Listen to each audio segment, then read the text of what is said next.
Maybe even some notion of returning from death is potentially within the realms of possibility within the laws of nature, right? And maybe, yeah, we just don't know it yet. Right. So again, these are big questions. These are not easy questions, right? But they're important to consider. All right. So, right, taking this into consideration, right, an event that takes place which violates the laws of nature is always going to be a highly improbable event. Okay. But so for Swinburne, it's not just going to be proving, right? Because like someone pointed out, I think Tori pointed out, you can't always prove that the miracle has occurred, right? Or prove that that thing has happened. But if you're going to be justified in believing that, you need to at least have some evidence that a law of nature has been violated. And you also have to have evidence that that violation was due to divine intervention. Okay, so for him, it's not just going to be enough for the law to have been violated potentially. You also have to have reason to believe that there was divine intervention, right? So there's got to be some meaning behind it, right? Some purpose. Again, a little teleological there, right? There's got to be some intent. It can't just be like,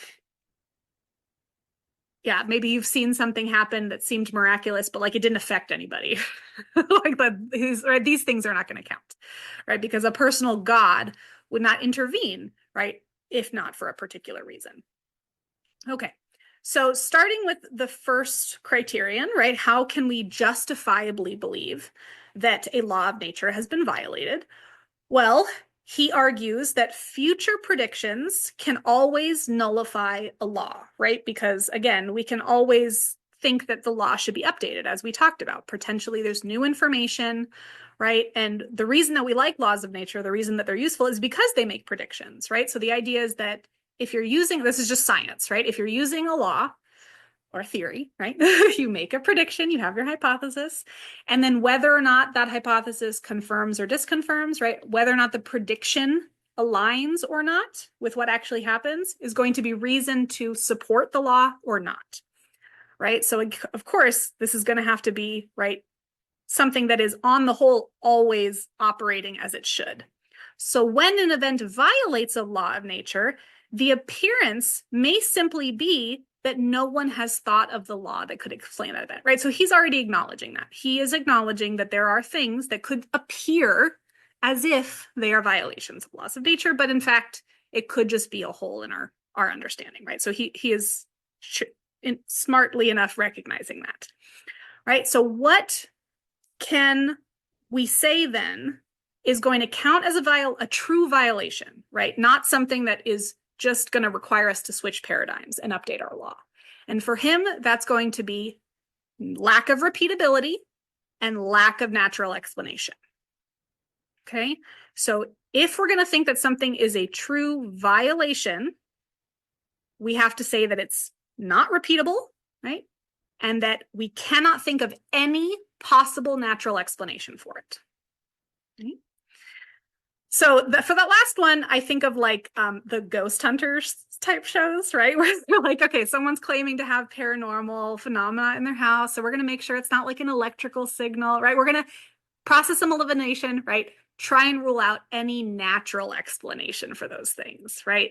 So that's the obvious one, right? But that lack of repeatability, again, is going to mean that even for Swinburne, most things that people refer to as miraculous, not going to be the things that he's counting, right, as potential evidence for God's existence. Okay, so miracles are events that seem to then, right, not only be not repeatable and lack a physical explanation or a natural explanation, but they seem to have deeper significance than the events themselves, right? So this is leading into then the indication of some sort of intelligence. If a god intervened in the natural order to make a feather land here rather than there, for instance, that would serve no deep ultimate purpose. These events would not naturally be described as miracles. So again, we not only have to establish that a violation has occurred by lack of repeatability, lack of natural explanation, but we also need to show that there is some evidence for direction, right? That thing was done with agency for a reason. So to review, right, has to be a violation of a law, lack of repeatability, lack of natural explanation. And then the second one, right, the violation we need to have some reason to think that it was due to divine intervention, right? And what that means is that this can be shown with sufficient circumstantial evidence for an intelligent agent. How do we do that? Right? This is where he relies on other rules of inferential reasoning, right? And so he introduces the notion of the principle of credulity, which is that the world is as we experience it to be. Right? So that means that if you experience something that seems to be directed, like for a purpose, then you should believe that to be the case, right? So he's arguing that you should, on the whole, trust your experience, right? There's a credulity, a reliability, right? In most of our experiences. Again, on the whole.